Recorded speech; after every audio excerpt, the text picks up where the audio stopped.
America bank નિયમોને લઈને નવો નિયમ સામે લાવી શકે છે. જી હા, અમેરિકાની બેંક હવે તમારા સિટીઝનશીપને વેરીફાઈ કરાવવાનો એક નવો નિયમ પર વિચાર કરી રહી છે. એનો મતલબ એમ કે હવે તમારે બેંક અકાઉન્ટ પર પણ તમારી સિટીઝનશીપ જે છે તે વેરીફાઈ કરાવવી પડશે. Hello, this is Janvi Pandya. Way to વિદેશના આજના વિડીયોમાં જાણીશું શું છે આ નવો રૂલ અને શા માટે બેંક ઇમિગ્રેશન હવે તમારા પાસપોર્ટ સાથે તમારું બેંક અકાઉન્ટ પણ વેરીફાઈ કરશે. Hello, ladies and gentlemen. This is your captain speaking. We'll be landing in the airport in just a few minutes. સૌથી પહેલા એ જાણીએ કે હાલ અત્યારે યુએસની બેંકમાં કયા કયા રૂલ ચાલી રહ્યા છે અને પછી સમજીશું કે ઇન્ડિયન કમ્યુનિટીઝ જે યુએસમાં રહે છે અથવા યુએસ જવા વિચારી રહી છે એ લોકો આ નિયમ માટે કઈ કઈ વસ્તુ માટે રેડી રહેવું પડશે. બેંક એન્ટી મની લોન્ડરિંગ અને નો યોર કસ્ટમર્સ એટલે કેવાયસી નોર્મ્સને ફોલો કરે છે.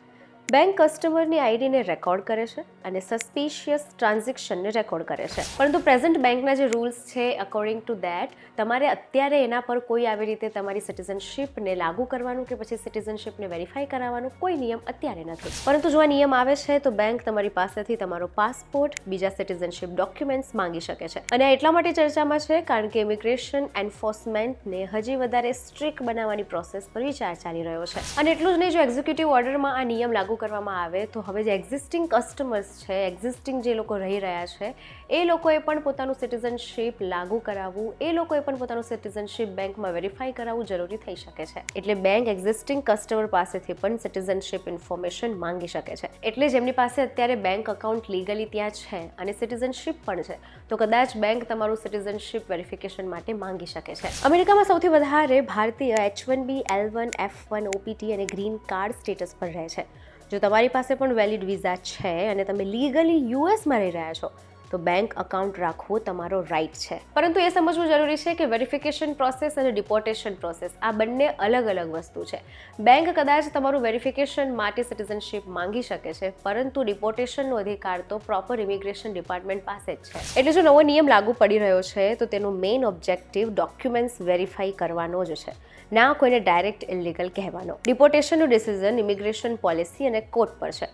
ઇન્ડિયન પ્રોફેશનલ્સ અને સ્ટુડન્ટ્સે ગભરાવાની જરૂર નથી. એટલે ઇન્ડિયન પ્રોફેશનલ્સ અને સ્ટુડન્ટ્સે હાલ ગભરાવાની જરૂર નથી. આ નિયમ પર વિચાર ચાલી રહ્યો છે અને કોઈ પણ નવો નિયમ જ્યારે પ્રપોઝલ સ્ટેજ પર હોય તો એને અપ્લાય થવામાં ટાઈમ લાગે છે. પરંતુ તમામ ડોક્યુમેન્ટ સાથે જેટલી પણ અપડેટ્સ આવે છે એની સાથે અપડેટેડ રહેવું ખૂબ જરૂરી છે અને એની સાથે તમારે તમારા ડોક્યુમેન્ટ પણ અપડેટેડ રાખવા ખૂબ જરૂરી છે.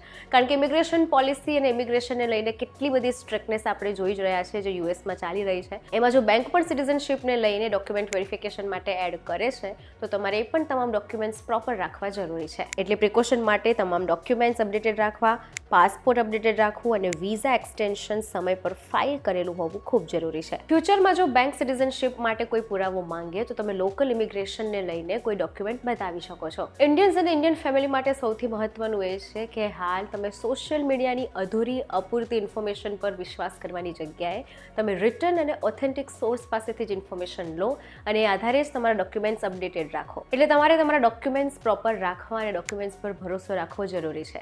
કારણ કે જેટલા ડોક્યુમેન્ટ્સ અપડેટેડ, પ્રોપર અને રેડી હશે એટલો જ તમારો ઇમિગ્રેશન અને કદાચ કોઈ નવો નિયમ આવે પણ છે તો તમને એમાં વધારે તકલીફ નહીં પડે.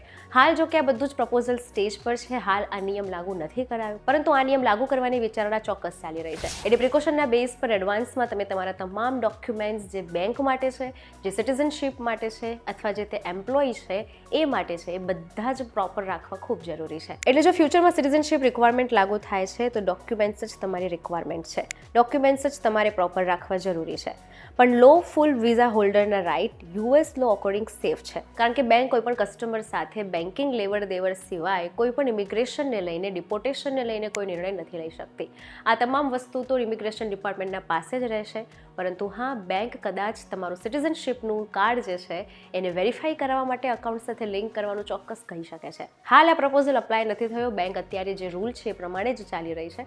પરંતુ જો આ રૂલ આવે તો કઈ સાવચેતી રાખવાની તેની આ વાત છે. એટલે ઇન્ડિયન્સ જો યુએસમાં છે, સિટીઝનશીપ છે અને યુએસ જવાનું વિચારી રહ્યા છે તો documents, bank account, link, KYC આ બધું જ પરફેક્ટ રાખવું જરૂરી છે. કારણ કે એક પણ નાની ભૂલ તમને મૂકી શકે છે ખતરામાં. તો આથી વાત યુએસને બેન્કિંગ લોને લઈને કે શું તમારે સિટીઝનશીપ લિંક કરાવવું પડશે અને કરાવવું પડશે તો કઈ બાબતનું ધ્યાન રાખવું પડશે. આવા જ ઇન્ફોર્મેટિવ વિડીયોઝ માટે જોડાયેલા રહો વીટીવી ડિજિટલ સાથે.